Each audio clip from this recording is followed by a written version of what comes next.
तुटला विषाचा दोरा एरवा उगा पसारा टाकूनी पळती रांडा पोरे अंती होती पाठ मोरे. प्रस्तुत प्राप्त प्रसंग निवडलेला अभंग सतू पाटील लहानताने एखाद्याला आपले देव कमी पडेत फिरायला बोकडे कापायलेत पोरायसाठी दटू नका कोणाला. प्राप्त प्रसंगी निवडलेला अभंग माझ्या श्रीमंत श्री मंगळवेढा निवासी सद्गुरू चोखोबारायांचा अभंग आहे. या अभंगाद्वारे महाराज नमूद करतात आयुष्याची माळ एक दिवस तुटत असते. तुटला आयुष्याचा दोरा एरवा उगा पसारा. ज्या दिवशी आयुष्याची माळ तुटत असते त्या दिवशी सगळ्या गोष्टी त्याच्या जीवनात दोन गोष्टी सोडून दिल्या तर पसारा ठरत असतात. दोन गोष्टी कोणत्या? आपण केलेला परमार्थ आणि आपण केलेलं सत्कर्म. मग सत्कर्माच्या यादीत बरीच कामं येऊ शकतात. आईवडिलांची सेवा असते, सामाजिक बांधिलकी असते, काय अशा पुण्याच्या जे काही कामं असतील ही सगळी सत्कर्माच्या यादीत येऊ शकतात. मग पंढरपुरातल्या मालकाचं, काशीतल्या मालकाचं केलेलं भजन आणि आपण केलेली चांगली कामं ही दोन गोष्टी जर सोडून दिल्या तर बाकीच्या सगळ्या गोष्टी माणसाच्या जीवनात पसारा ठरतात. प्रॉपर्टी नसावा असा काही विषय नाही. प्रॉपर्टी किती असावी पण ती मात्र आपल्यासाठी पुन्हा आहे, आपण गेल्याच्या नंतर आहे याच्यात मात्र शंका. ती शेवटच्या टप्प्यात आपल्या कसल्याही प्रकारची कामाची नसती. घर असो काही असो ते आपल्या कुठल्याही प्रकारचं कामाचं नाही. 4-2 कोटीचं घर जरी बांधलं तरी पोरं त्या बाथरूममध्ये शेवटची आंघोळ घालीत नाहीत, कारण बाहेर आंघोळ घालतात. हा निसर्गाचा नियम आहे. हेर वावगा पसारा. संपत्ती असेल, सगळ्या गोष्टी असतील, प्रत्येक गोष्टी त्या पसारा ठरत असतात.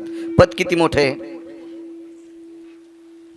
पगार किती आहे, समाजात मान सन्मान प्रतिष्ठा किती आहे, ह्या सगळ्या जरी गोष्टी असतील तरी ही सगळी लोक त्या दिवशी अंत्यविधीला येऊ शकतात. याच्या व्यतिरिक्त दुसरं कोणी काही करू शकत नाही. हे रवा उगा पसारा. मग बाकीचे लोक टाकोनी पळती रांडा पोरे अंती होती पाठ मोरे. या सगळ्यांना पळावं लागतं राजू. कारण असं आहे, माणसाचा आयुष्याची माळ तुटली रे तुटली की त्याचं प्रेतात रूपांतर होतंय आणि प्रेतात रूपांतर झालं की त्याचा भूमीला भार होतोय. काढा काढा म्हणती याचा झाला भूमी भार. माणूस हा मृत्यू पावला की त्याचा जमिनीला भार कसला होतो. जोपर्यंत जिवंत आहे तोपर्यंत महिना 2 महिने 4 महिने बाजेवर पडलेला असेल तरी त्याबद्दल त्याचं करण्यासाठी लोकांना कंटाळा येत असेल, पण भार हा विषय नाही. पण ज्या दिवशी प्राणज्योत मालवत असते त्या दिवशी मात्र त्याचा मृत्यू लोकात भार होतो. कसा? एत प्रहराद्व्यजाय कळेषु येन काया सर्व दुर्होतिदां कीटकं कुर्मी भयरंध्राना जायते दूषितं कलयो. धर्मसिद्धांत सांगतो 2 प्रहराच्या नंतर त्या शरीरासाठी पोषक असणाऱ्या पेशी त्या जीवाणूच्या रूपात प्रवेश करत असतात आणि त्याचे नाना प्रकारचे कीटक तयार होतात, दुर्गंधी होत असते आणि ती दुर्गंधी बाकीच्या हयातीतल्या लोकांसाठी ती भार ठरती, वजन ठरती, लोकांसाठी घातक ठरती. म्हणून याचा झाला भूमिभार, त्या प्रेताचा भार होऊ शकतो. म्हणून सोयरे धायरी सगळे विचार करतात, काढा काढा म्हणती याचा झाला भूमिभार.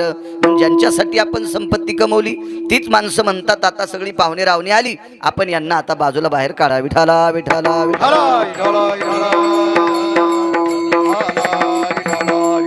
सोयरी धायरी संपत्तीचे लोक ही सगळी संपत्ती करत आहेत. आपण कमवलेल्या सगळ्या गोष्टी त्या मोठ्या आनंदात उडवतात. कशात उडवतात तो ज्याचा त्याचा प्रश्न झाला. म्हणून आपण हे सगळ्या गोष्टी करत असताना माझा आहे असं म्हणून करायचं नाही. चोखा मने फजित खोर माझे माझे म्हणती घर. याला जर सगळेजण आपण माझं म्हणत असाल तर आपण फजित खोरे. हा साधा सोपा सरळ अभंगाचा अर्थ. विडाला विडाला विडालाचे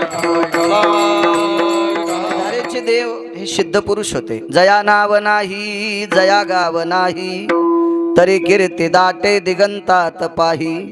असे सद्गुरु पाहोनी त्रिधारे जनी वाहती अंतरी प्रेमवारे. ग्रंथ आहे महाराजांचा. त्याच्यातलं काही अशा सहज एकदा वाचण्यात आलं, 4-2 वया लक्षात ठेवल्या. त्याच्यातली ही एक ओवी आहे त्यांच्यासाठी. अत्यंत गोड नाविन्य, मृतिमंत जाज्वल्य अधिष्ठान जिथं अन्नपूर्णेचं आहे, अशा देवांची सेवा काकांना घडली. काकांना पुनश्च धन्यवाद. विठाला विठाला विठाला.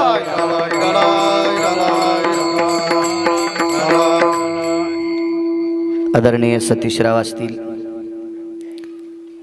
आदरणीय आमचे गोविंदराव असतील, त्यांचे इष्ट मित्र सजन सखे सोयरे धायरे भावकी आदी करून काका मामा दादा सगळे असतील, या सर्वांच्या उपस्थितीत हे पुण्यस्मरण साजरं होतंय.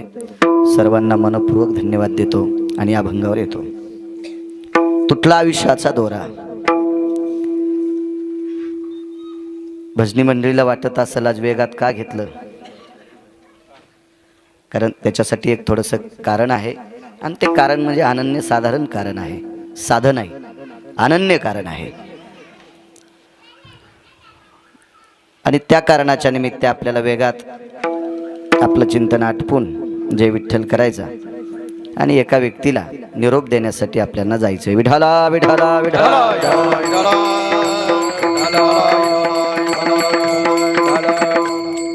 तुटला आयुष्याचा दोरा. कल्पना आहे काही लोकांची, किंवा काही गोष्टींना आयुष्याची माळ तुटायची थांबू शकते का? कारण सगळ्या गोष्टी एका व्यक्तीकडे नसतात. प्रत्येकाकडे वेगवेगळी गोष्ट प्राप्त झालेली आहे. कोणाकडे संपत्ती आहे, कोणाकडे विद्वत्ता आहे, कोणाकडे भक्ती आहे, कोणाकडे काय असेल ते पद आहे, नाना प्रकारच्या गोष्टी असतात. जो तो आपोआपल्या पदावर आरूढ झाल्याच्या नंतर त्या गोष्टीचा तो विचार करत असतो. मी मोठा पदाधिकारी आहे, मग मला यम का भेट नसल, अशी त्याची भूमिका आहे. माझ्याकडे भरपूर पैसे आहेत, मग यम मला का भेट नसल, अशी त्याची भूमिका आहे. मला गाथा ज्ञानेश्वरी पाठ आहे, यम माझ्याकडे बघून का भेट नसल सुरेश भाऊ, अशी त्याची भूमिका आहे.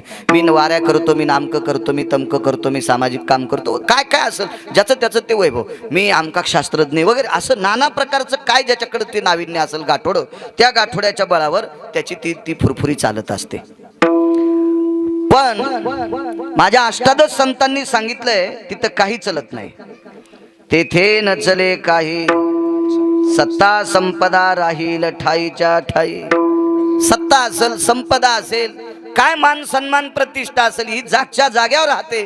तिथं कोणाचंच काही बळ चालू शकत नाही. एक मुद्दा मांडतो तुमच्या पुढे की किती मोठ्या माणसाच्या आयुष्याची माळ तुटती. कधी कधी काही माणसं मोठी असतात बया, पण ती मोठी माणसं कोणामुळे तरी मोठी होत असतात मोठी. उदाहरणार्थ माझ्याकडे भक्तीचा व्यासंग असेल, मला पाठांतर होण्याची बुद्धी सरस्वतीनं सतीशराव दिली असेल, त्याबद्दल दुमत नाही. पण तुम्ही ज्या वेळेला आम्हाला आमंत्रित करता आणि 4 लोक ऐकता, त्यावेळेला लोकांना कळते बाळू महाराजाला जरासं कीर्तन सांगता येते यांना. नाही तर इरवी मी म्हणजे कपाटात ठेवलेल्या बंडलासारखा राहिलो असतो. ते किराण्याच्या कामी नाही, ते काही वस्तू घ्यायच्या कामी नाही, ते नुसतं बंडल कपाटातच राहिलं. कालांतरानं त्याला लावलेलं रबल पण इगरून गेलं, ते बंडल इकडे आलंच नाही. ते तसं माझी बुद्धी तशी गोरसटली असती, तिथं झाली असती. काही माणसं कोणामुळे मोठे होत असतात. एकदा आता मागे बऱ्याच दिवसापासून त्या अपघातापासून बॉयलजेनला त्रास आहे. मला चांगली प्रेमाची लोक सांगत असतात, तुम्ही अमक्या अमक्या वैद्याकडे जा, ती डॉक्टर फार अधिकारी आहेत, ते तुम्हाला तुमच्या हाडाचा चांगल्या प्रतीचा मार्गदर्शन करतील, औषधोपचार करतील, चर्या करून तुम्हाला सुखरूप करतील. मी त्यांना सांगितलं का हो, मी त्यांच्यापेक्षा मोठाली काही एक 2-2 पैशानं त्यांच्या बुद्ध्या काय असते ते पुढे लावलेले पद असतात ना, अशा मोठ्या लोकांकडे गेलो. नाही म्हणे त्याच्यावर बघू नका, पण त्याच डॉक्टरकडे जा. का जा त्यांच्याकडं? या देशाचे वैकुंठवासी स्वर्गीय अटल बिहारी वाजपेयी त्यांचे गुडघे त्यांनी दुरुस्त केले.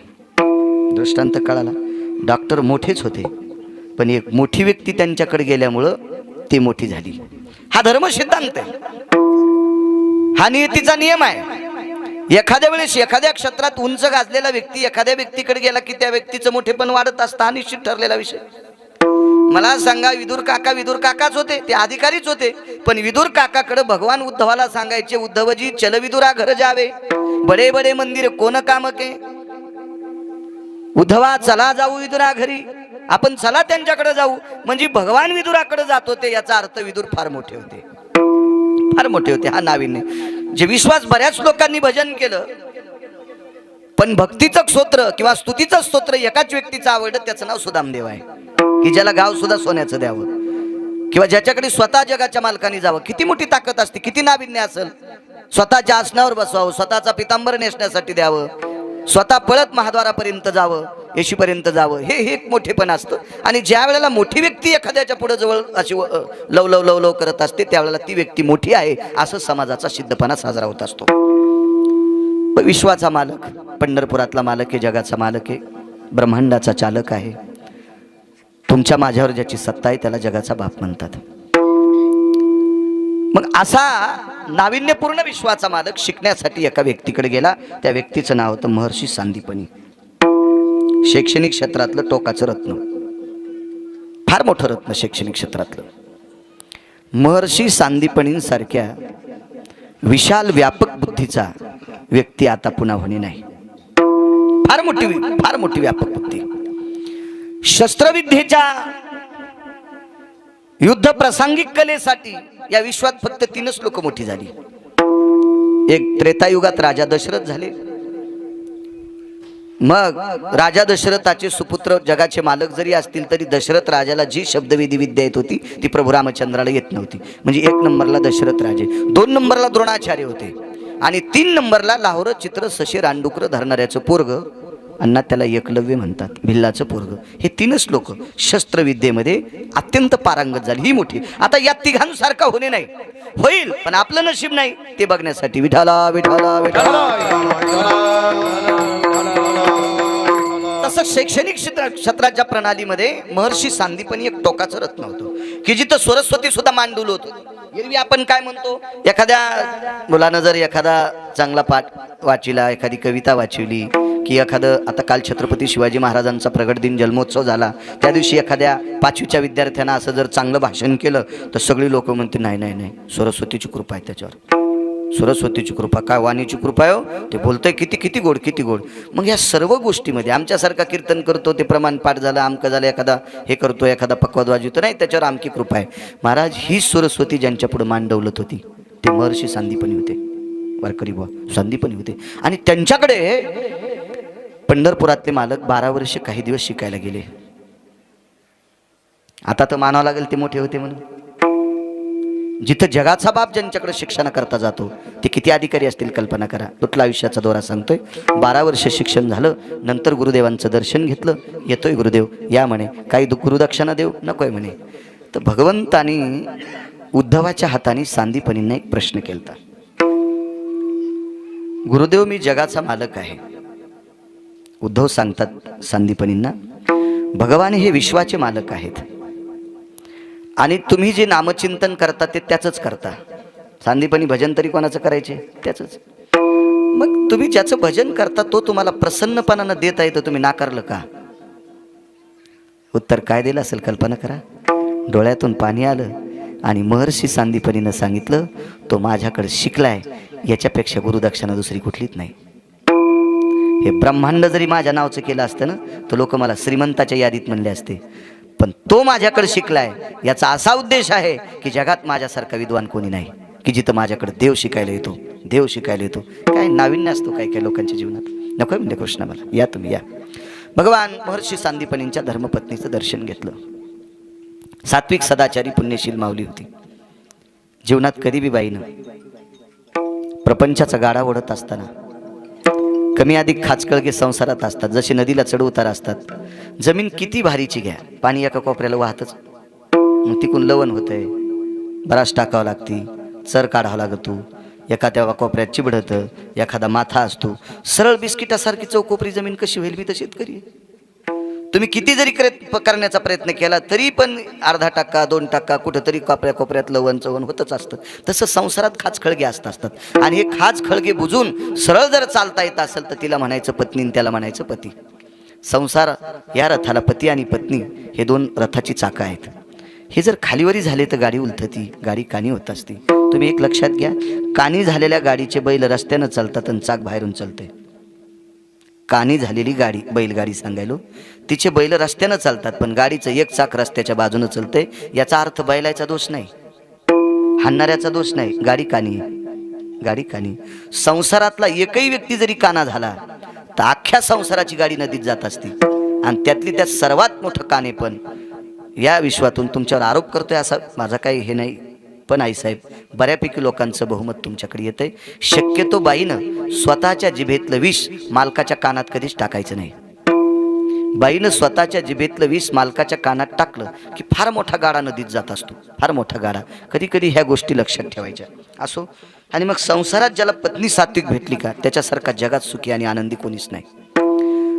माझ्या देहूतल्या मालकांचं वाक्य, कर्कशे संगती दुःख उदंड फजिती.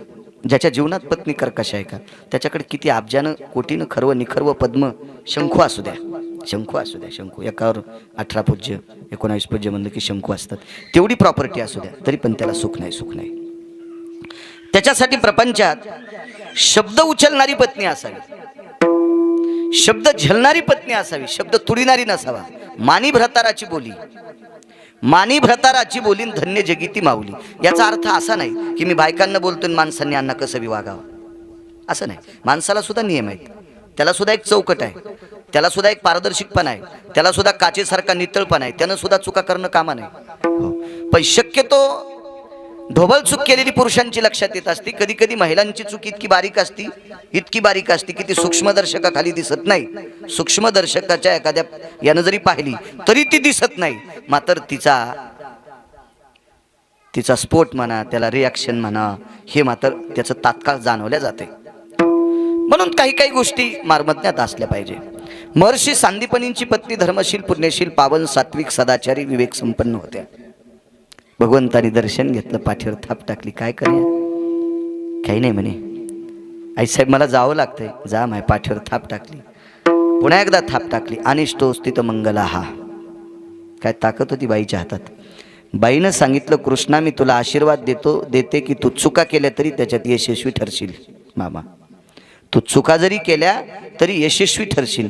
देवानं चुका केल्यावर त्याच्या यशस्वीच्या स्वरूपात चुका घडत्याल, यशाच्या पायरीवर त्या चुका ठरत्याल, असा आशीर्वाद द्यायची जिच्यात ताकद आहे ती सांदीपनींची पत्नी. काय हातात पावर असेल राजा होत्या. आणि केल्या चुका 19 चुका घडल्या भगवान परमात्म्याच्या हातानं.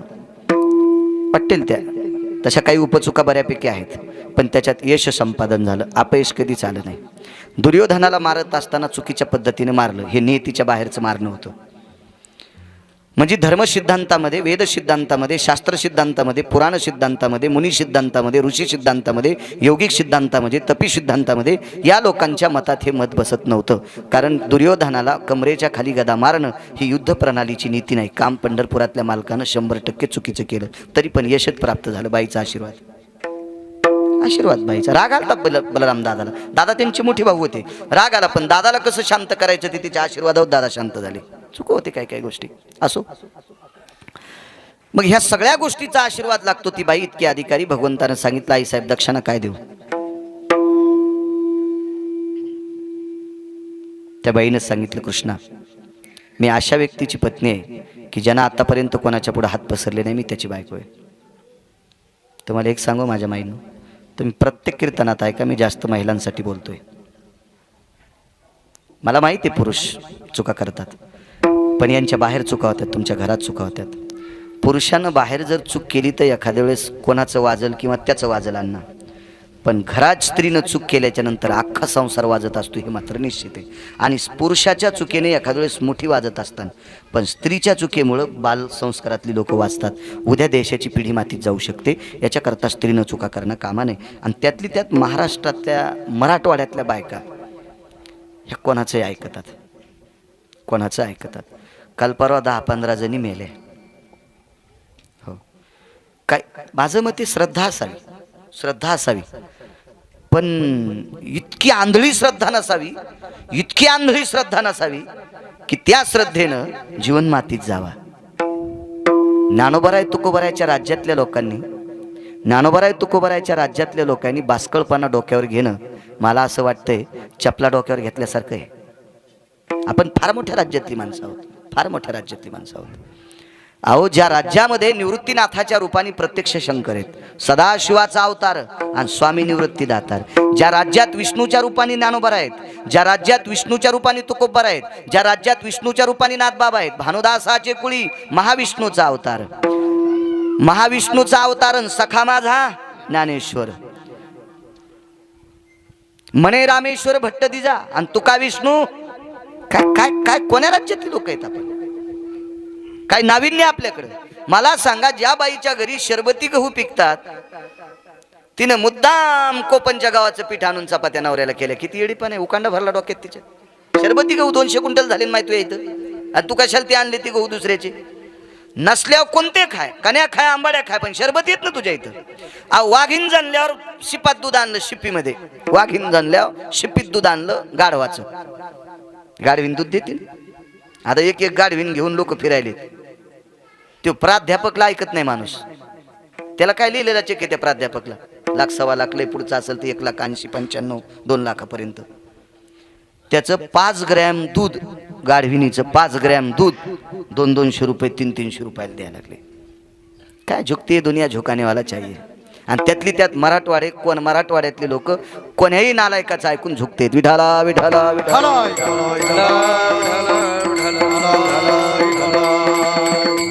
वाघीन जनली हो, वाघीन जनली.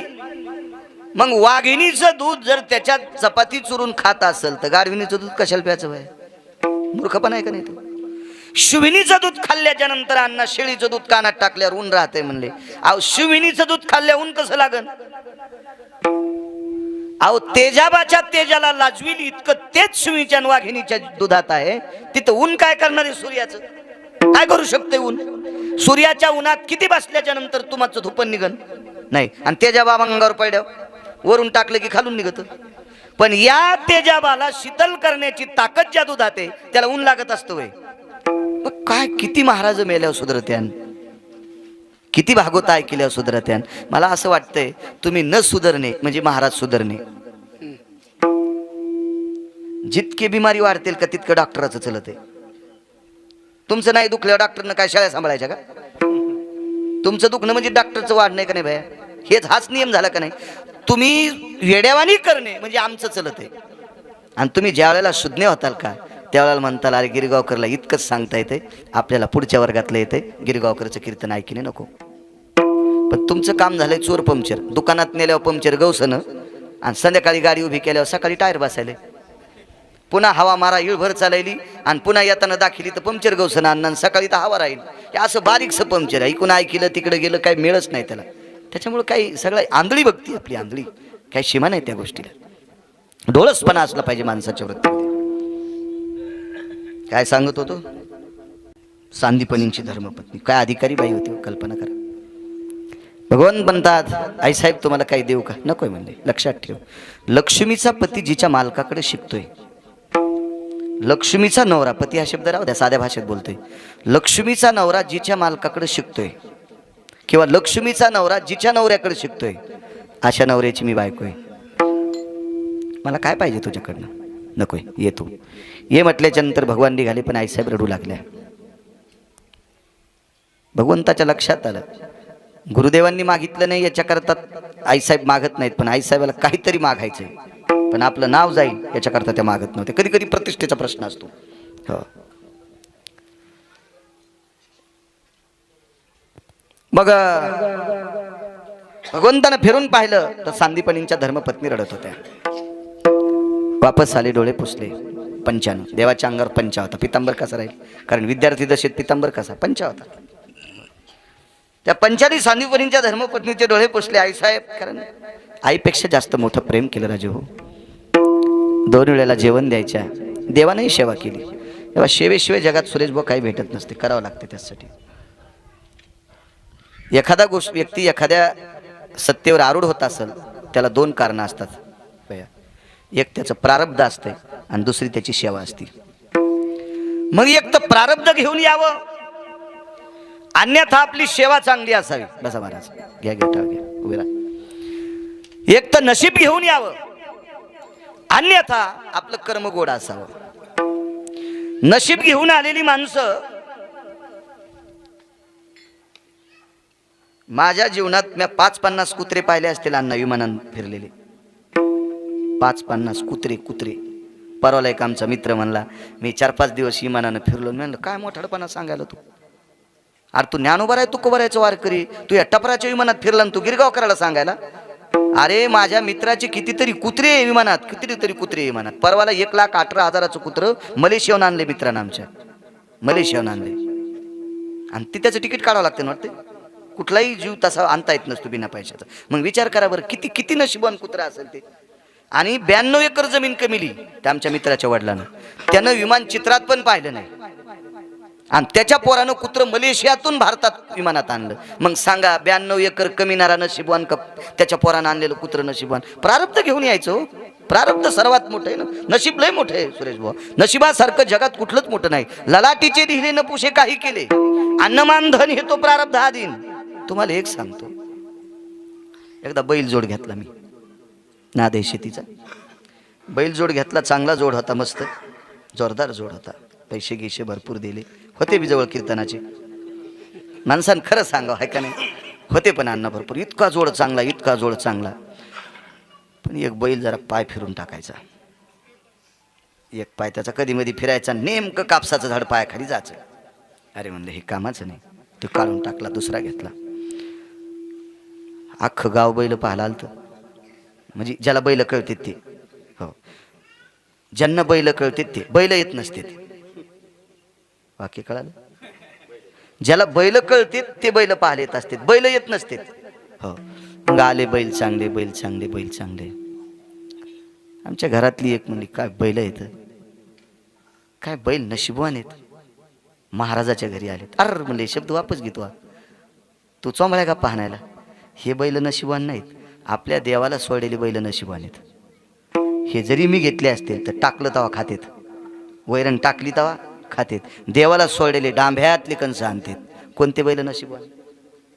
देवाला सोडलेले कठाळे बैल जरी असतील तरी नशिबवान आहेत ना ते. कोणाच्या मक्कात जाऊ शकतात, कोणाच्या आकड्याची कंस खाऊ शकतात अन्न ते. नशिबवान आहेत, नशिबवान. हे प्रारब्ध आहे ना, प्रारब्ध आहे, नशीब आहे. याच्यापेक्षा जगात दुसरं कोणी मोठं नाही.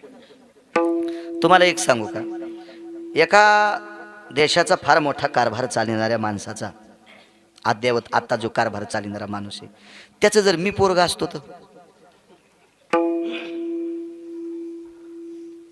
मी तुमच्या गावात यालो म्हणून मुंबईपासून रस्ते चेक झाले असते. मी ज्या गाडीत बसून आलो ती गाडी जर उंच असती तर वरून जाणाऱ्या लाईटा तुटल्या असत्या.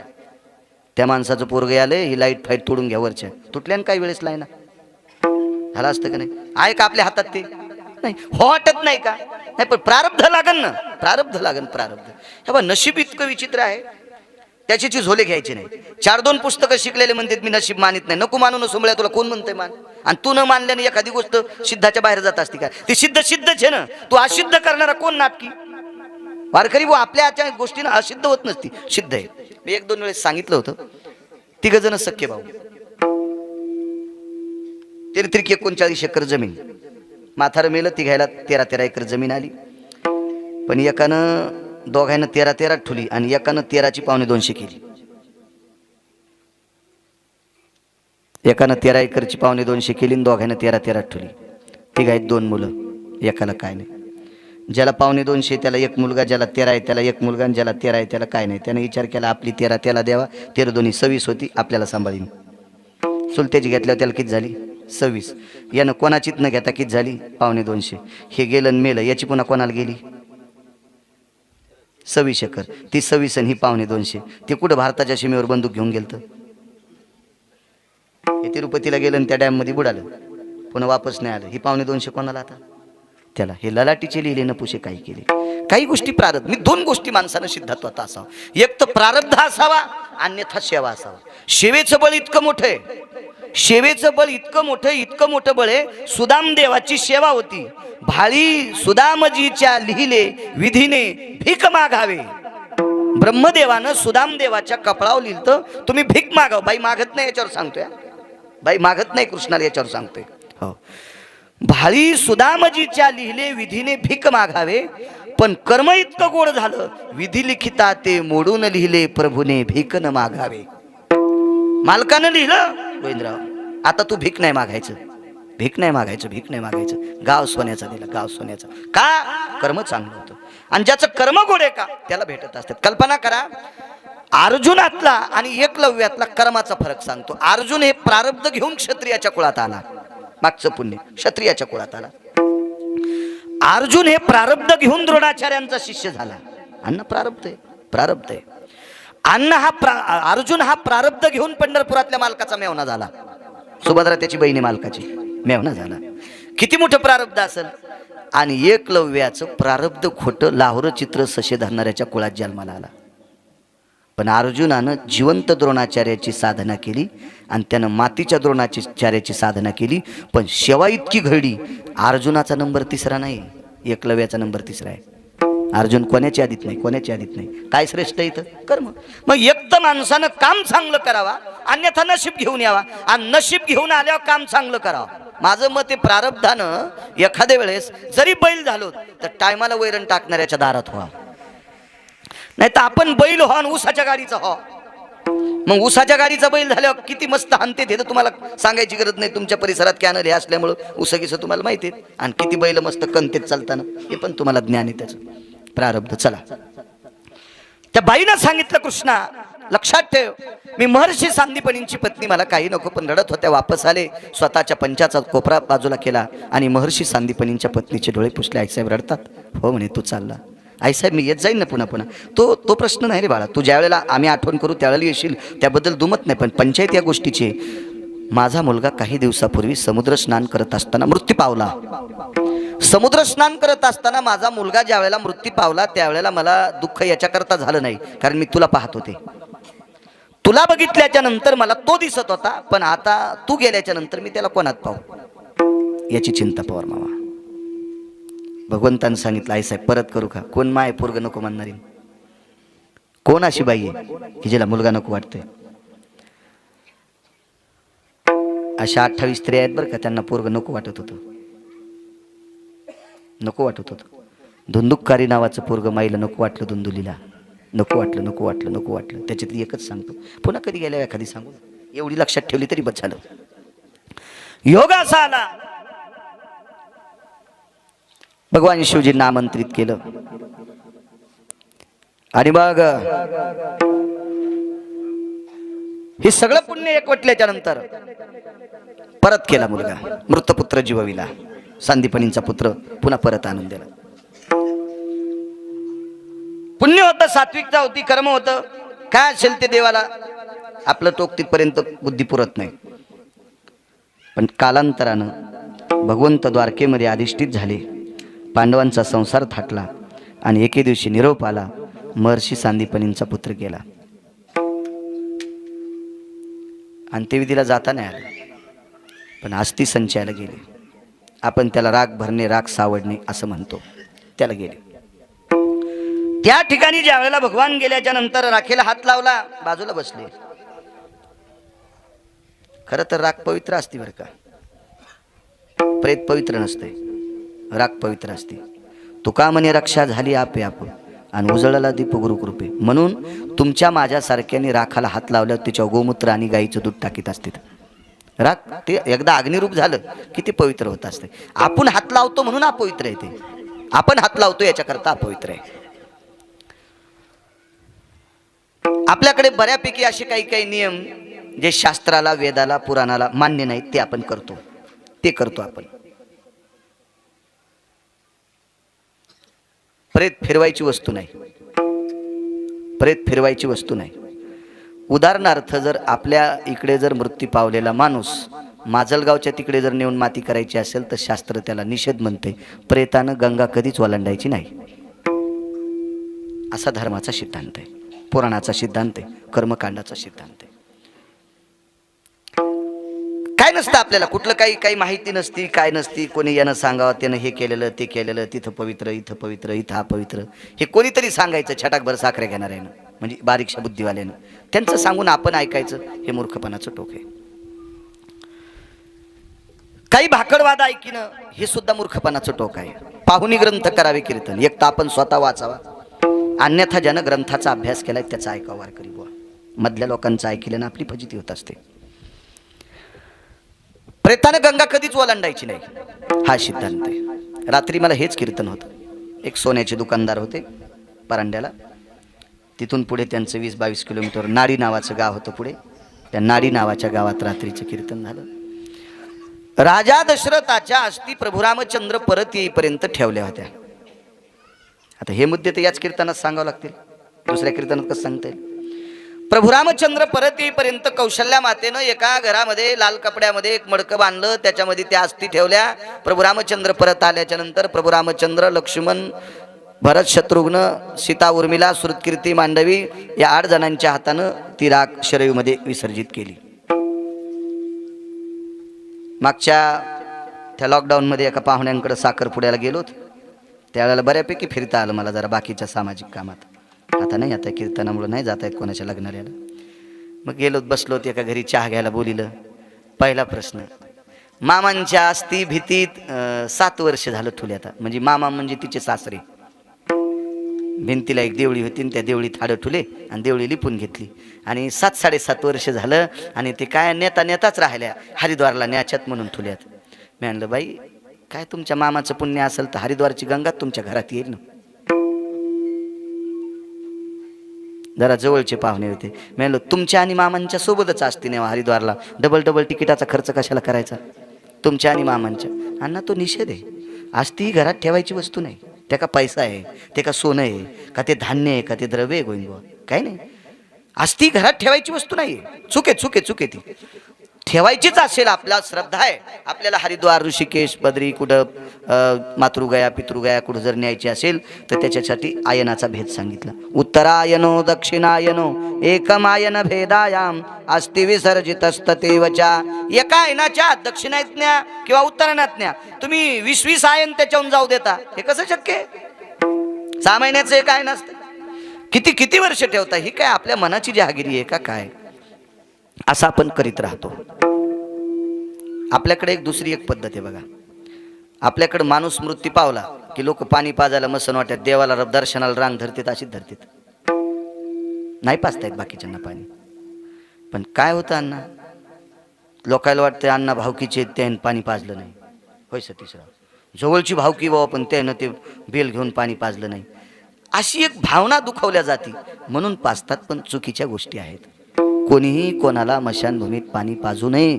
ते त्याच्यासाठी पोषक नाही, ते पात्रात नाही, ते शास्त्रात बसत नाही, ते पुराणात बसत नाही. हा नाही, त्याला पाजा ते मग मला गळे ठकीत विचारा ना तुम्ही. तुमचं असं असतंय, तोंडाला साबण लावल्यावर शास्त्र सांगा. हो सर, आडमुठच कारभार नाही. हे महाभारतातला भीमच आपल्यासाठी विठाला विठाला विठाला विठाला.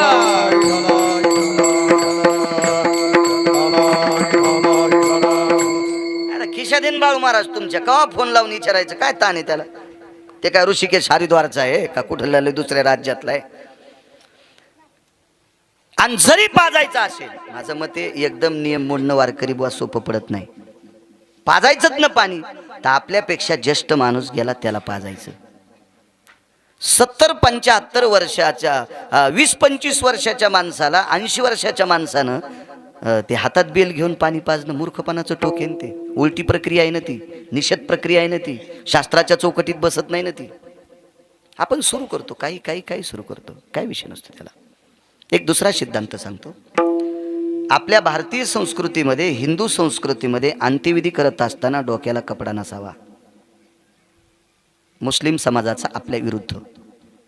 मुस्लिम समाजामध्ये डोक्याला कपडा बांधल्याशिवाय अंत्यविधी करता येत नाही, ही त्यांच्या धर्माची प्रणाली. आणि आपल्याकडे आता मला फेटा असेल मी बगलात घ्यायचा, टोपी असेल खिशात ठेवायची. भडागणी देताना, फक्त भडागणी देताना ते छातीवर ठेवतात ना पिंडी, त्यावेळेला आपलं डोकं उघडं असावा, असा आपला धर्माचा सिद्धांत सांगतो. काय नसतं कोणाला. सरपण टाकणारी पण टोप्या काढीत नाहीत, ते रचणारे असतात का ते पण ह्या ताना पाण्यात यायच्या, इकून टाक तिकून टाक, असं कर तसं कर. जसं यांची PhD झालेली आहे सरण रचण्यात. इतक्या जोरात बोलतात ते, इतक्या जोरात. त्यांना काही सोयर सुतक नसते ना, ते ह्या आवाक्याचा वाक्य बोलतात, पार पार पार पार बोलतात. वा, असं वाटतंय सगळं झाल्यावर त्या प्रेताच्या बाजूला याला पण झोपवावं. इतके नालायक कोणी बोलतात, काय अमानुष बोलतात, ऐका वाटत नाही त्या बडव्यांचं. मूर्खपणा असतो त्यांच्याकडे ते. पण काय तिथं कोणाचं चलत नसतं ना, ती मशान शांतता असते ना, ती तिथं काय चालत नसतं कोणाचं, काही बोलतात बडवे. नियमाची प्रणाली असावा. चला, मुलगा परत आणून दिला, तो पुन्हा मृत्यू पावला. त्याच्या अस्थि संचयाला जगाचे मालक केले. अस्थि सावडायला. अस्थि सावडणं हा विधी कशा करता, हा एक मुद्दा आहे. सर्वांच्या साक्षीनं पवित्र गंगेत अस्थी विसर्जित केल्या. याला एक अस्थी संचयाचा प्रभेद आहे. त्या टाकायच्या, त्या गंगेत विसर्जित करायच्या. कारण गंगा ही पवित्र आहे. गंगा पापम शचितापम कल्पतरु दैन्यस्तदा, पापशालन करते ती गंगा असते. म्हणून गंगेमध्ये अस्थी विसर्जित करतात. गंगेमध्ये ती क्षमता आहे. अजून लक्षात घ्या, ढालेगावला आपल्या प्रांतातल्या कितीतरी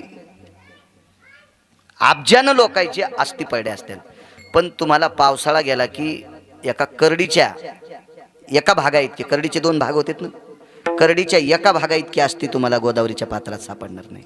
का? अस्थी सामावून घेण्याची ताकद गंगेत आहे. अस्थी सामावून घेण्याची ताकद गंगेत आहे. याला विज्ञान पण डोकं लाईत असेल, विज्ञानवादी लोक सुद्धा डोकं लाईत असतील. याती क्षमस्व अस्थि ही जाये, यात गंगोदक भयो हो विरस्तो वात्सल्य जायते क्षमस्व प्राणास्ती. हा गंगा ही आस्तीला इतकं क्षमस्व करते, इतकं क्षमस्व करते की स्वतःच्या अवदानात तिला स्वीकारून घेते आणि आस्ती जलमय होऊन जातात. इतकी मोठी. म्हणून गंगेत आस्ती विसर्जित करायची असतात. आपल्याकडे पुन्हा एक नियम असतो. जे गाडग्यात पाणी तापवलं होतं ना शेवटची आंघोळ घालायला, आज हेच सांगतो 2-4 गोष्टी. त्या गाडग्या खालची एक गौरीचा ढेपसा माती करून आल्या पाणीत भरून ठेवते आणि तिथं ते ठेवते. त्याच्यातली थोडीशी राख कपाळाला लावते. त्याचं कारण सांगू? शुद्धो येती भस्म लेपनस्य जायते. गाईचं शेण जाळल्याच्या नंतर जे भस्म तयार होतं का, त्या भस्माची ताकद जगात कुठलंच भस्म करू शकत नाही. इतकं ते भस्म श्रेष्ठ असते. म्हणून शिवजींना अर्पण करायला एक तर चिताभस्म असावा, मेलेल्या माणसाची राख असावी एक, अन्यथा गाईचं शेण जमिनीवर पडू द्यायचं नाही. शेण पडत असताना हातावर झेलायचं आणि पात्रात वाळवायचं त्याचे गोळे करून, आणि ते गोळे पात्रातच जाळायचे. धरणीचा जमिनीचा स्पर्श न होता जाळलेले गोळे ते भस्म भगवान शिवजीला 10 क्विंटल सोनं अर्पण केल्याचं पुण्य प्राप्त होते. आणि ते भस्म गाईचं असते, ती गौरी असते. आता त्या तोलाचं जरी नसेल तर त्याच्या तत्वात असते. आणि म्हणून ते राखुंड कपाळाला लावायचं असतं. कपाळाला चक्षुया अस्ति तेषु घ्राणमेवचः सर्वनेंद्रियाः आननपुटा सुष्मी भय जायते. ती राख तितकी जागा शुद्ध करत असती. कारण प्रेत जाळून आल्याच्या नंतर दूषित वारं आपल्या अंगावर येत असते, ते धूर येते, दूषित येते. माणूस मेल्याच्या नंतर ज्या पेशी विषारी बनतात, ते जीवाणू कीटक घातक ठरत असतात. म्हणून तर काही काही आजार झाल्यावर डॉक्टर बांधून देत होते, आता घरी गेल्यावर सोडू नका. हे फक्त कोरोनाचंच नाही, याच्या आधी पण अशा पद्धती होत्या. तुम्ही लवकर या प्रेताची विल्हेवाट लावा असं अधिकारी डॉक्टर सांगत होते. की आता उघडापडी करू नका, चंबळी करू नका, घरी आंघोळ घालू नका, 5 मिनिटं ठेवा, लगेच स्मशानभूमीत न्या, असं सांगते डॉक्टर. म्हणजे हे शरीर दुःखाचं कोठार आहे, रोगाचं भांडार आहे. याच्यातला प्राण गेला रे गेला की याचं रूपांतर अत्यंत घाणेरड्या याच्यात होत असते. म्हणून ते याची विल्हेवाट लावित असतात. योग असा आला म्हणून ती गौरी लावत असतात. तुम्हाला एक माहिती आहे, वास्तुशांती केल्याच्या नंतर 11 प्रकारच्या वनस्पती असतात, 11 प्रकारच्या. त्याच्यापैकी गौरी, गाईची रानशिनी गौरी लागत असते.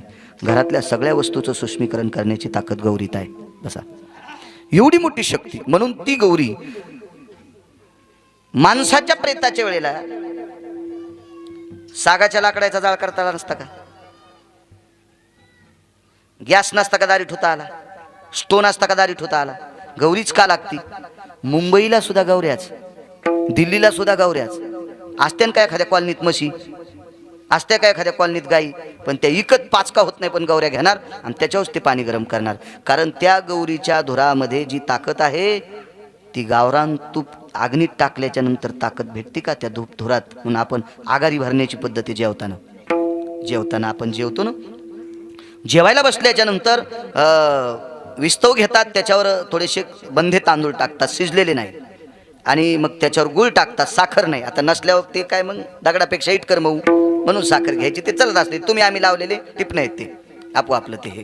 आणि मग त्याच्यावर ते नागिनीचा पान असं कधी कधी चुरगाळायचं, पण ते पितृपंधरवाड्यात असते, एरवी नाही. आणि मग ते तूप टाकायचं, आणि त्याचं जे धूर आहे का, म्हणजे आपण दूषित घेतलेला वायू त्या धुरानं शुद्ध होत असतो. आणि मग मनमोकळेपणानं जेवायचं, जठराग्नी तृप्त होत असतो. ही त्या धुरात ताकद आहे. म्हणून दारात ज्या 2-4 गौऱ्या पेटवल्या जातात का, सगळी दुःखाच्या सावधात कावरलेली लोक असतात. कधी कधी कोणी आता अंत्यविधीला जायचं म्हणजे आंघोळ कशाला करील? आलेला असतो, प्रत्येकाच्या जवळ जाणं, एकमेकाच्या श्वासानं यानं त्यानं हातस्पर्शानं नाना प्रकारच्या गोष्टीनं विशुद्धता असती. आणि त्या धुरात एवढी ताकद आहे गाईच्या गौरीच्या, एवढी ताकद आहे की ते तितक्या लोकांना सुष्मी. तुम्ही अजून बी लक्षात घ्या, होळी किती गौऱ्याची असती पेटवा, आणि 5च गौऱ्या मड्याच्या पुढे पेटवा, त्याचा वास वेगळा आणि याचा वास वेगळा. कधी बी तुम्ही याच्यानंतर कधी कधी कधी डोक्यात आणायचं तासा, मग तुम्हाला कळण गिरगावकर काय सांगत होता. येते प्रेता संस्कार हे वैशान्यरोस्त तेवाच्या गोमुधत ज्या येते तत्रहा यत ज्या येते होलिकातिप्रिया. 50 पोते गौऱ्या होळीला टाका, त्याचा धूर वेगळा, आणि 5च गौऱ्या प्रेताच्या समोर त्या दारात पेटवा, त्याच्या धुराचा जो सुगंध असतोय त्याचा तो वेगळाच वेगळाच वेगळा. ते काय नाविन्य असेल, त्याच्यात काय असेल, मी काय तो तितक्या पुढे पोहोचलेला व्यक्ती नाही. मी सामान्य तुमच्यातला एक थोडेसे 4-2 पुस्तकं वाचणारा, तुमच्या समोर बसून प्रवचन कीर्तन सांगणारा व्यक्ती. मी काय फार असा तत्वज्ञानी नाही. विठाला विठाला विठाला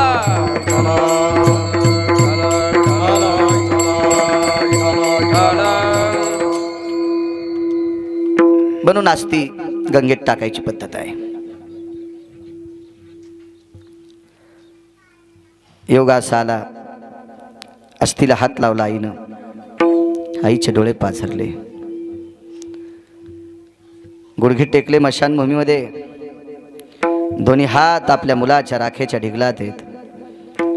तिच्या शुद्धांत कर्णाने वात्सल्याने राख आर्द्रतेत आली, ओली झाली, आणि राख अशी हातावर घेतली आणि आवाज दिला, कन्या, हे कन्या. जी आईसाहेब जी म्हणत होता, विटेवरचा मालक जी जी जी म्हणत होता. धावत आला मशानभूमीत, मुलाच्या प्रेताच्या जाळलेल्या त्या मड्याच्या जवळ गुडघे टेकून बसलेल्या बाईनं तोंड फिरवावं, खाली बसावं, देवानं पळत यावं. देवाचा डावा गुडघा तिच्या मुलाच्या राखेत बुडतोय, देवाचा डावा गुडघा तिच्या मुलाच्या राखेत बुडतोय, उजवा गुडघा एकीकडे आहे, आणि त्याचं कपाळ तिच्या चरणावर आपटतंय. माय काय काम आहे, पहिल्यासारखं करता येईल का रे पुन्हा? जसा समुद्रात बुडालेला वापस आणलास तसा मला पुन्हा वापस करता येईल का? ब्रह्मांडाच्या मालकाने पुन्हा 2दा दर्शन घेतलं. आईसाहेब 7व्या अवतारात मला माझ्या बाबांना परत आणता आलं नाही, यांना कसं आणता येईल? दृष्टांत संपला. किती मोठी व्यक्ती होती, ज्याच्या आईने विटेवरच्या मालकाला 12 वर्ष भाकरी घालावा, ज्याच्या वडिलांनी विटेवरच्या मालकाला शैक्षणिक पाडे द्यावे, शिकवावं, इतके त्याचे वडील मोठे होते, इतकी त्यांची आई मोठी होती. ज्याला भगवान शिवजीच्या विटेवरच्या मालकाच्या कृपेने पुनर्जन्म मिळतोय, गेलेला पुन्हा आयुष्य प्राप्त होतंय, एवढी मोठी शक्ती ज्याची, ज्याच्या आईच्या जगाचा बाप मशानभूमीत पाया पडतो. किती नाविन्य असेल, पण त्याच्या पण आयुष्याची माळ तुटली. तुटला आयुष्याचा दोरा, तुटला आयुष्य, मोठे असतील सांदीपणी, पण नाही आयुष्याची माळ तुटल्यावर जोडता आली. आपल्याकडे 34 महिला आहेत, त्यांना नायिका म्हणतात, आणि 5 महिला आहेत त्यांना पतिव्रता म्हणतात. नायिकेपेक्षा पतिव्रता मोठी की पतिव्रतेपेक्षा नायिका मोठी? आपण नाही डोकं लावायचं त्याला. नायिका जर मोठ्या म्हणावं तर मग या पतिव्रतेच्या यादीत आहेत, आणि पतिव्रता मोठ्या म्हणावा तर जगातल्या कुठल्या स्त्रिया त्या 34 बायकांची बरोबरी करू शकत नाहीत. इतकं मोठं नाविन्य. एक बाई पतिव्रतेच्या यादीत नाही, पण अमृत साठवायची ताकद तिच्यात होती. मग सांगा, पतिव्रता श्रेष्ठ का ती श्रेष्ठ? देवाला नाही अमृत धरता आलं, गरुडाला नाही अमृत धरता आलं, कद्रूला अमृत प्राप्त झालं नाही धरता आलं, गरुडाला 2दा मिळालं नाही धरता आलं, बळीला प्राप्त झालं नाही धरता आलं, देवायला मिळालं, मोहिनीला पाहत राहिले. खोटी बाई होती ना, वरून बुवा आत, वरून बाई नातून बुवा. मोहिनी काय खरा बुवा होता का? पंढरपुरातला मालक मोहिनी झालता, वरून बाई होता ना आतून बुवा होता. तरी ब्रह्मदेवासारखा माणूस त्याच्याकडे बघून पाकळतोय. किती किती विचित्रपण आहे, किती विचित्रपण आहे. अशी 43 देव त्या रूपाला बघून भळभळले. अमृत होतं त्यांना प्यायला, पिता आलं का? ते तिलाच पाहत राहिले. तरी देवानं सांगितलं, ऐका रे ऐका, मी खोटी बाई आहे, आतून बुवा आहे, मी साडी घातलेला बुवा आहे, मी बाई दिसतोय तुम्हाला पण आतून बुवा आहे. कुठं ऐकले कोणी? पण ज्या बाईनं अमृत आपल्या नवऱ्याकरता साठवून ठेवा, ती बाई किती मोठी असेल. तसा नवरा तिचा नालायक होता. 4 रावणापैकी 1 रावण होता. कधी कधी वाची जा, रिकाम्या वेळात चांगलं वाची जा. काय होतं, एक आत्मिक समाधान भेटत असते. चांगलं वाचा, चांगलं वाचा, विश्वाचा मालक तुम्हाला वाचील. काही नाही वाचायचं, काही वाचण्यात आनंद नाही आणणार. हे उग तुम्हाला एक सांगू का, पेपर हा किती वाचावा आणि कशा करता वाचावा याचं मर्मत नाही. काही काही गोष्टी पेपरमधल्या अशा आहेत की त्या तुम्ही वाचल्याच्या नंतर त्या दुरुस्त करू शकत नाहीत आणि त्याला काहीच तुम्ही तोंड देऊ शकत नाहीत. उलट तितक्या वेळापुरती तुमची मेमरी चलविचलित होत असते. फार दिशा अपघात पाहिला रे बापरे. आज एका कुटुंबातले 4 माणसं गेलेत. पेपरवर पाहिलं, मी नाव्याची तर होतो. ते लगेच एक जण दुसरा सांगू झाला, मला आयतच पाठ झालं. ते दाढी करायला गेलो होते तिथं ते दुसरं अरे बापरे म्हणलं. म्हणजे विचार करा, ते वाचिल्याच्या बरं त्याला सायकल नाही फायकल नाही काय नाही, जे वाचवायला ते झाली की नाही तितक्या वेळापुरती त्याची. काही गोष्टी तुम्ही जितकं दूषित पाहता का तितकं तुमचे विचार दूषित होत असतात. ठीक आहे, राजकारणी असेल, विलक्षण प्रेड असेल, इकडं कोण निवडून आलं, तिकडे किती पडले, तिकडे किती गेले, इकडे किती वावले, तितक्या पुरता त्यानं पेपर पाहा. काही गोष्टी ठीक आहेत. काही माणसं इतका पेपर वाचितेत, इतका पेपर वाचितेत की त्याला वाटतं याच्यातलं एखादं अक्षर जर वाचायचं ठुलं तर आपले पूर्वज नरकाला जातात का काय. 2-2 महिन्याला काच बदलायलीत काय काय, इतके पेपर वाचितेत. काय त्याच्यात त्या पेपरामध्ये तुम्हाला. बरं ठीक आहे, देशाच्या काही गोष्टी त्याच्यात दिल्या असतील तरी तुम्हाला त्याचे काय कुठं न्याय मिळालेत आणि ते काय त्या कागदात भेटणार आहे. काही काही वाचतात माणसं. अरे विश्वात असं काही वाचायचं आहे की ते वाचिल्याच्या नंतर आपल्याला जगाचा मालक वाचवेल इतकं मोठं नाव आहे. बाकीचं वाचिल्याच्या नंतर सामाजिक बांधिल इतकी जोपासता येते. आणि नुसते पुष्कतक वाचिल्याच्या नंतर एखादं पद मिळू शकते. माझ्या जीवनात 5 कलेक्टर आले, म्हणजे भेटीगाठीचा योग आला. फारसं लग्न, फार जवळीकता त्यांची. मला काही गरज पडली नाही बिचारायला काम सांगायची. आपलं काम पंढरपुरातला करायला आणि कशाला खालच्याला सांगायचं. आणि काही गरजच पडली नाही ना. मला सांगा, आपले डोळेच दुखणं डॉक्टरकडे कशाला जायचं. काही गरज नाही. संन्याशान लुगड्याचा भाव करायचा नाही, बायकोच नाही त्याला, त्यानं कशाला लुगड्याचा भाव करायचा. चुकीच्या गोष्टी आहेत ना ते. पण माझ्या जीवनात मी सहज विचारायचं, का हो ते मागे एकदा असं तुमच्या जिल्ह्यात झालं तर त्याला तुम्ही कसं निवारण केलं. ते म्हणले, महाराज मी दिल्लीला क्लास केले आणि दिल्लीला क्लास केल्याच्या नंतर कलेक्टरची परीक्षा पास झालो. पण एवढी जनावरं अतिवृष्टीत वाहून गेले, ते आमच्या पाठात शिकलं नव्हतं. ते मला तिथला ग्रामसेवक, तिथला तलाठी, जिल्हा परिषदचे काही लोक, काही या सगळ्या लोकांची मीटिंग लावली. मग त्यानं सांगितलं, कोणी खेड्यात शिकलेलं, कोणी वड्याचं पाणी पिलेलं, कोणी कुठं शिकलेलं, त्याला त्यांनी त्या आपत्तीवर निवारण करण्याची ताकद त्या ह्याच्यात होती. फक्त शिक्कामोर्तब आमचं. दिल्लीला क्लास करून शिकलेलं त्याला इकडे प्रापंचिक बांधील की काय करणार आहेत खालच्या, त्याला काय लक्षात येणार आहे. त्याला कलेक्टर असेल, मी वाईट म्हणतो असा विषय नाही, पण त्याला बाकीचं काय करणार बाहेर, काय करू शकतं त्याला.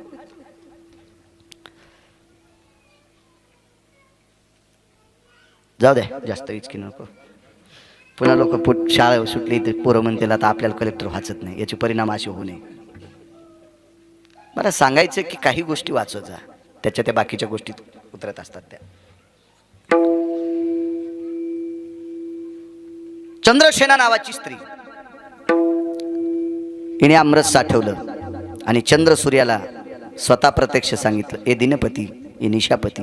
निशापती म्हणजे चंद्र, दिनपती म्हणजे सूर्य. तेजो कांती भय भास्करो दिनपती निशापती भय व्याप्तिर्जन कृत्रहा ममम ललाटम प्रपटले कुमकुमम आर्जितम तम जायते सर्वानाम चिरकाल संस्थितः. हे जोपर्यंत चंद्र सूर्य आहेत तोपर्यंत माझ्या कपाळावर चुकून खुपसायची ताकद कोणात नाही. काय बाई असेल होती, किती मोठी बाई असेल. पण हिचं कुंकू त्या दिवशी पुसलं, एक संन्याशी फुटला. एका संन्याशानं चूक केली, त्या संन्याशाचं नाव मारुतीला आहे. हो, ते भुंगे मारले. चला असू द्या. बाई किती अधिकारी होती सांगतो तुम्हाला. ज्या संन्याशाने भुंगे मारले त्याला शाप द्याला, ही शेपटी तुला राहणार नाही. रामेश्वरला शेपटी नाही मारुती राहिला. आणि ज्या पायाच्या अंगठ्यानं पंढरपुरातल्या मालकाने तिचा पलंग मोडला, तिनं शाप दिला, या अंगठ्याला बांध लागन तू जाशील. भिल्लेविन दिले शारंधर. काय बाईची ताकद असेल वारकरी बुवा. शाप द्याल्यावर देव त्या तिथीला मरतो हा शब्द ऐकायला बरा वाटत नाही, पण दुसरा सांगू कोणता. देवाला इहलोकातली यात्रा सोडावं लागते त्या बाईच्या म्हणण्यानुसार. महाराज विश्वातला 1 नंबरचा संन्यासी, बुद्धिमतान वरिष्ठम, त्याच्यासारखा निष्कलंक कोणी जीवन जगलेला माणूस नाही. पण त्याला बिना शेपटीचं रामेश्वरला राहावं लागतंय. काय बाई असेल, पण त्या बाई अमृत नवऱ्यासाठी प्राप्ती स्थापित केलं. इतकी बाई जगात आधिपत्यात. ती 34 नायकीपैकी एक चंद्रसेना. तिच्या सुद्धा आयुष्याची माळ तुटली, तुटला आयुष्याचा दोरा. किती मोठी अधिकारी बाई होती. या 34 पैकी गांधारी एक बघा.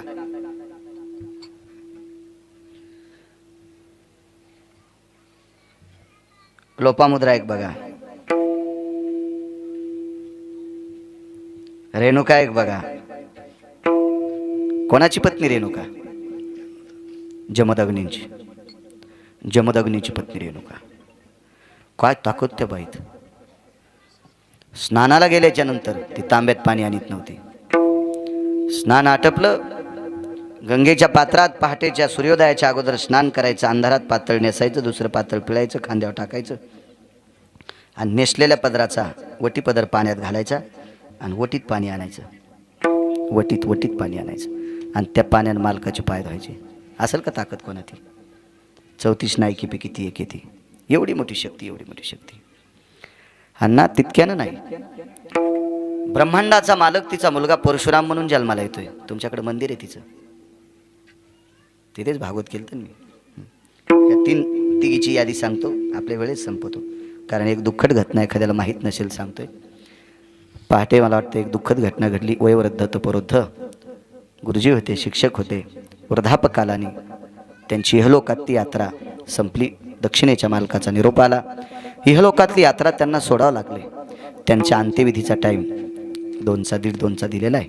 आपण त्या वेळात सोडलं म्हणजे सगळ्यांना तिकडेही जाता येईल. एकमेकाच्या दुःखात माणसानं 2 दारी गेलं पाहिजे, एक मरणादारी आणि तोरणादारी. 2 गोष्टी पुण्य साकारातल्या असतात. मृत्यूला शेवटचा निरोप द्यायला जावा, हृदयानं हृदयाची लिंता मानावी आणि लग्नाच्या ठिकाणी अक्षदा टाकण्यासाठी जावं. आता जावं म्हणून आमच्या धर्मसिद्धांतात एक त्याची वर्णी आली. अंत्यविधीला गेलेला माणूस तिकून आंघोळ करून आला तर 14 काशीची आंघोळी केल्याचं पुण्य प्राप्त होतं. मी पहिल्यांदा 4च सांगायचो, हे पुन्हा नंतर वाचला एक पुरावा. अंत्यविधीला मातीला गेल्याच्या नंतर तिकूनच जर वाटात नदी असेल आणि आंघोळ करून वल्या कपड्यानं जर घरी आला आणि घरी येऊन एकदा पुन्हा आंघोळ केली तर काशीच्या 14 आंघोळी केल्याचं पुण्य प्राप्त होते. लग्नाला गेल्यावर 100 लग्न लावल्यावर तिथले न जेवता जर लावले तर 4 धाम केल्याचं पुण्य प्राप्त होते. पण उद्यापासून खाचात नाहीत नुकती. हा हो, मग ते काय कुठं म्हशीच्या कोयठ्यात टाकायचा का काय टाकायचं, असं काय काय असतात काय गोष्टी. हे शास्त्रानं सांगितलं कशा करता माहिती का अण्णा? तुम्ही एकत्रित जा. माणसं एकत्रित येण्याची साधनं ती आहेत. लग्नात एकत्रित जा, एकमेकाच्या आड्यागाड्या दूर करा, प्रेमानं जा. आणि अरे किती आड्यागाड्या असत्या, निदान मेल्यावर तरी जवळ जा. हे सांगण्यासाठी साधू संतांनी नियम लावलेले आहेत. ते बाई जात राहिल्या, बऱ्याच ठिकाणी प्रेत टेकण्यात आलं. शेवटचा मुक्काम झाला राणी सावरगावला, एक मुक्काम झाला औरंगाबाद जिल्ह्यात गोलटगावला. असे 19 मुक्काम झाले. बाकीचे मुक्काम लक्षात घ्या, मला सगळे सांगता येतात. तुम्ही म्हणता तुला पाठ नाही, मग बाकीचे काहून सांगा ना. तुम्ही बी लक्षात ठेवू जा, किंवा दुसरा महाराज आला विचारायचं त्याला. कारण तुम्ही जितके हुशार होताल का तितके आमचे लोक वाचित राहतील. तुम्ही नाही हुशारी केली की मग आमचं चलत यालाची बेलाला आणि शिमग्याच्या तेलाला चलत राहतं. काय तर आहे की नाही सुरेश भाऊ? ते तुम्ही हुशार व्हायचं. अहो तुम्ही इतके हुशार झाले पाहिजे की आमच्या बोलताना कष्टातून घाम निघला पाहिजे. अरे बाप रे, आता काय सांगावं लोकांच्या पुढे असं वाटलं पाहिजे. परशुराम नावाच्या मुलाला सांगितलं, बाळा मला आवडेल तिथे अंत्यविधी कर. आवडला माहूरचा डोंगर, तिथं अंत्यविधी कर. बाळा एक नियम आहे माझा, मला भडाग्नी दिल्याच्या नंतर मी 3 हाका मारीन. 3 हाका मारल्याच्या नंतर तू पाठीमागं बघायचं. भडाग्नी दिला की गाडगं फोडतात. कुळनाम रूपाशी दिली तिळांजुळी, शरीर ज्याचे त्याशी समर्पिले. फिरविला घट फोडीला चरणी, महावाक्य ध्वनी बोंब झाली. देहूतल्या मालकांचं वाक्य म्हणून गाडगं फोडण्याची पद्धत आहे. बरं, तोंडावर उलटी मुठ का मारतात याचंही शास्त्र आहे. किती सांगायचं, पण पुन्हा कधी बघू. पहिला आवाज आला परशुराम. आईनं सांगितलं होतं मागं पाहायचं नाही, पण दुसरा आवाज कोमल आला, परशुराम. कोमल आवाज आला. आई हाक मारते, मागं फिरून पाहिलं, इतकंच प्रेट वरी आलतं. म्हणून विश्वात तितक्यात डोक्याची पूजा आहे. रेणुक्याच्या पूर्ण शरीराची पूजा नाही, फक्त तांदळाचीच पूजा आहे. काय ताकद असेल त्याच्या पाठीमागे रेणुका पुराणातला सिद्धांत आहे. ती 34 नायकीपैकी एक माऊली आली, चंद्रसेना रेणुका 2. चला, महर्षी अगस्तींची धर्मपत्नी किती मोठी बाई. रावणानं पाठवलेली काही राक्षस, त्रिशरा, खर, दूषण, ही 14 अशी कितीतरी राक्षस आलती. त्याच्यातला एक नालायक राक्षस सागरात जाऊन लपला. घरी आले सांगितलं, मुद्रा, कधी लोपा म्हणायचे कधी मुद्रा म्हणायचे. हे लोपा मुद्रा. जी मालक, ते मूर्ख राक्षस समुद्रात लपलंय ग, काय करावं काय करावं काय करावं. वैकुंठवासी माधव महाराज मगर सांगायचे, दारुरकर शास्त्री सांगायचे, डोंगरोजी महाराज सांगायचे.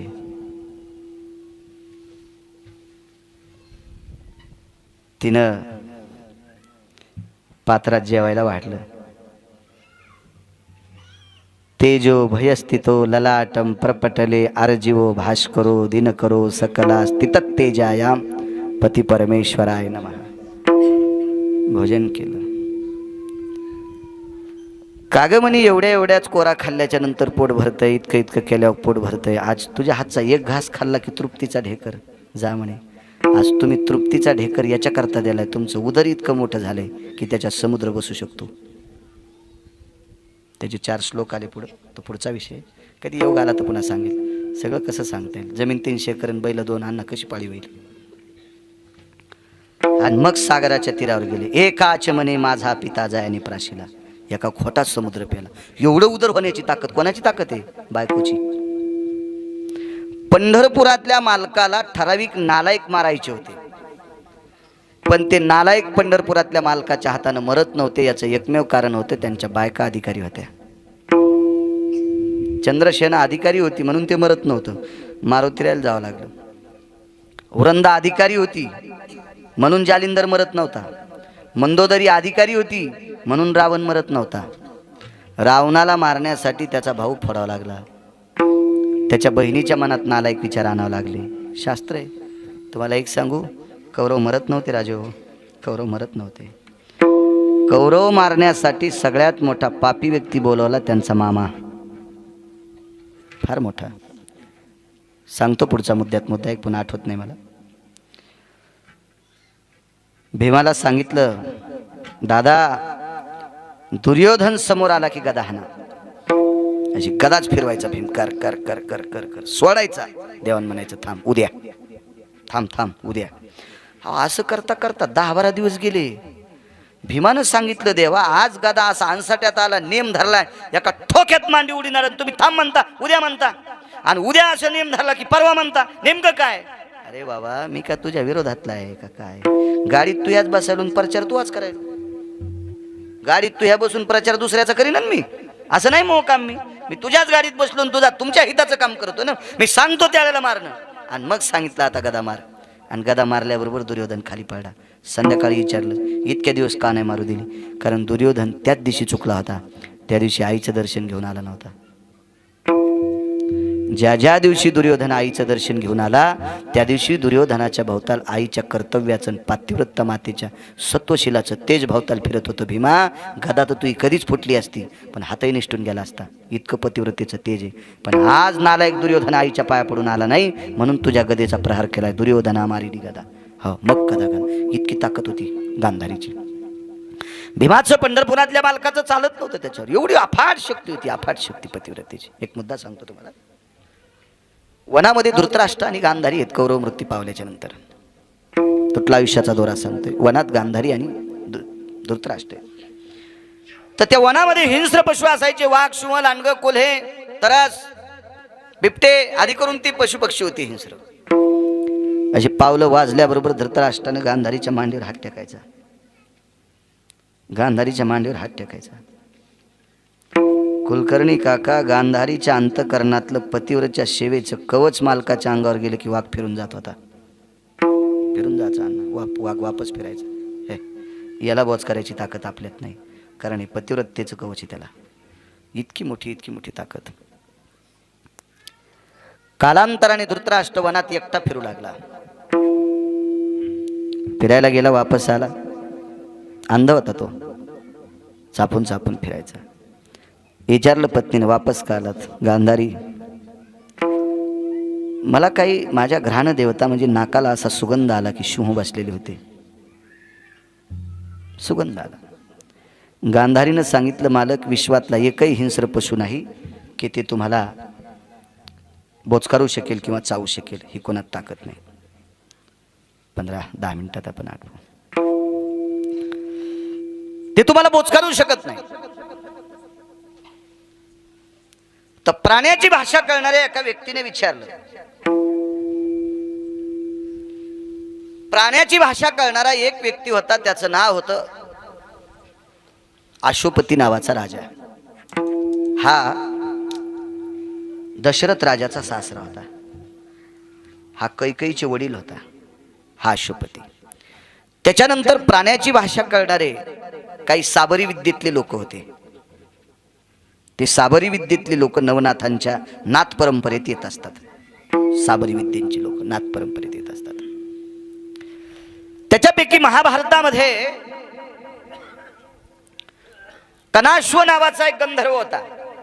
तो शापामुळे खाली आलता आणि या गंधर्वाला प्राण्याची भाषा कळत होती. त्यानं पाहिलं हा धृतराष्ट्र एकटाय भोवताल 5-25 सिंहाचा मेळे तरी बोच करीत नाही. किमक कोती हा दंता भयत्वी यत हिंस्राति जायते पशुयाम अंधायति सर्व पुरुषानाम विस्तृतोति जायते. किमा काय भाषा आहे गोड, काय नाविन्य असेल त्या शब्दात.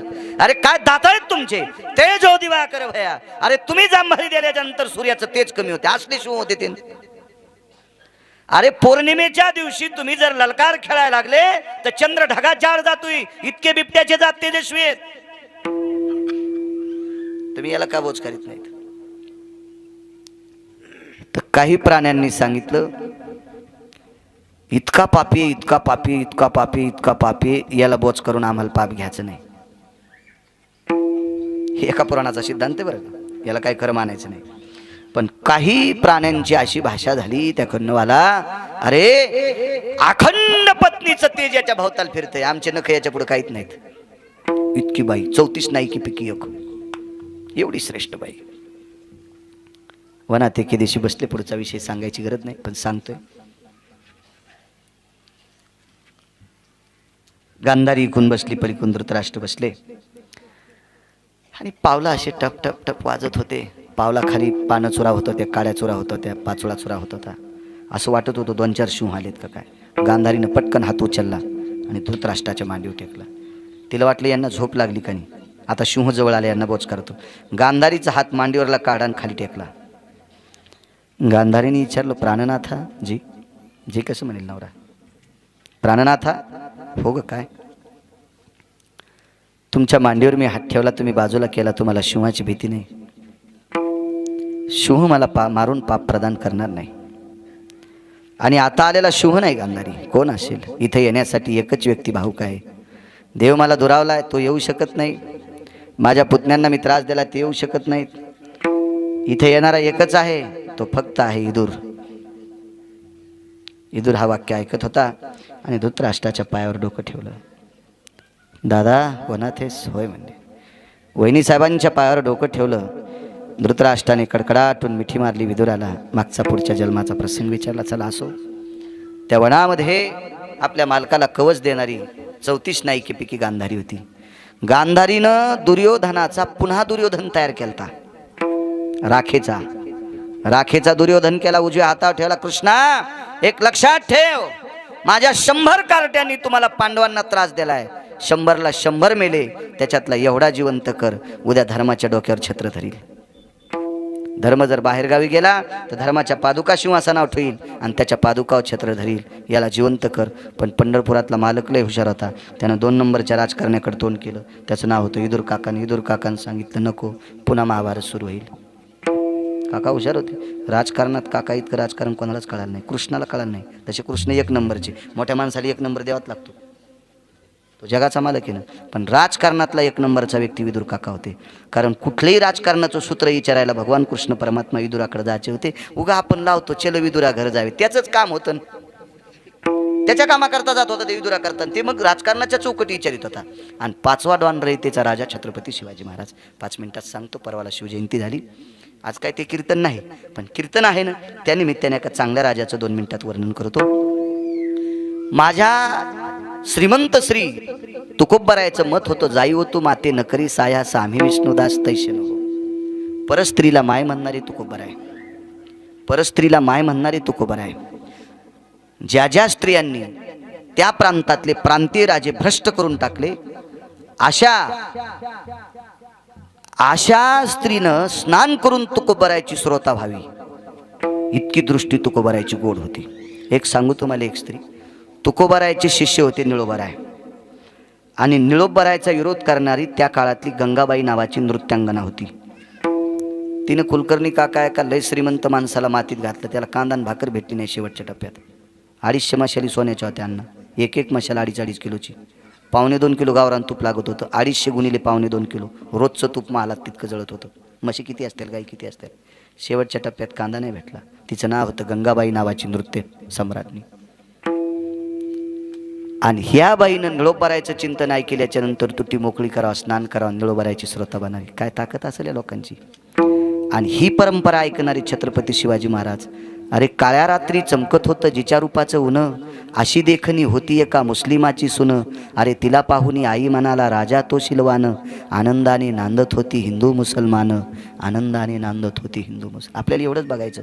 काळ्या रात्री, अमावस्याच्या रात्री जिच्या अंगाचा लख प्रकाश पडत होता, अमावस्याच्या रात्री जिच्या अंगाचा लख प्रकाश पडत होता, ती विरोधकाची बाई होती. तिला जर नजर कैदीत नुसतं ठेवलं असतं तर 2 किल्ले मिळाले असते. 2 किल्ले म्हणजे 450 गावाची जहागिरी, 450 गाव ताबेत, 2 किल्ले म्हणजे. आणि नुसतं तिला नजर कैदेत ठेवायचं. पण तिला पाहुणी आई म्हणाला, तिला पाहुणी आई म्हणाला राजा तो शिलवान. तिला आई म्हणण्याची घोडवाणी रयतेचे राजा छत्रपती शिवाजी महाराज, या देशाचा 5व्या क्रमांकाचा राजा. 6वा झालेला नाही, होणारही नाही. होतील याच्यासारखे कसे होतील कुलकर्णी काका? नाहीत होऊ शकत. या 5 लोकांसारखे होऊ शकत नाही. असो, असा हा 1 नंबरचा राजा कृष्ण. ज्यावेळेला दुर्योधन तयार केला त्यावेळेला विदुर काकांनी नकार दिला. पुन्हा गांधारीचं दर्शन घेतलं, माफी असावी. साखरेचा नो हे ऊस, आम्हा कैसा गर्भवास. साखरेचा ऊस तयार होत नाही, गुळाचा ऊस तयार होत नाही, साखरेचा ऊस तयार होत नाही. क्षमा, त्यांचा तुटला आयुष्याचा दोरा, हेर वावगा पसारा. किती मोठी बघा ती एक रायडीन सांगता सांगता तुम्हाला लोपामुद्रा. बापरे किती मोठी ताकद. अहो तिने सूर्य थांबिला 3.5 घंटे. किती मोठी ताकद. या या या या लोकांना लक्ष्मी भेट होती. एका आचमने माझा पिता जायाने प्राशीला, म्हणून मी बहु भेटे गया साधू कुळाला. लक्ष्मी म्हणायची बाई एका घोटात समुद्र पिऊन टाकला माझा बापा. लक्ष्मी सागराची कन्या होती. एवढी मोठी व्याप्ती त्यांच्या जीवनात. ह्याही स्त्रिया शिल्लक राहिल्या नाही. तुटला आयुष्याचा दोरा, हेर बाऊगा पसारा. विठो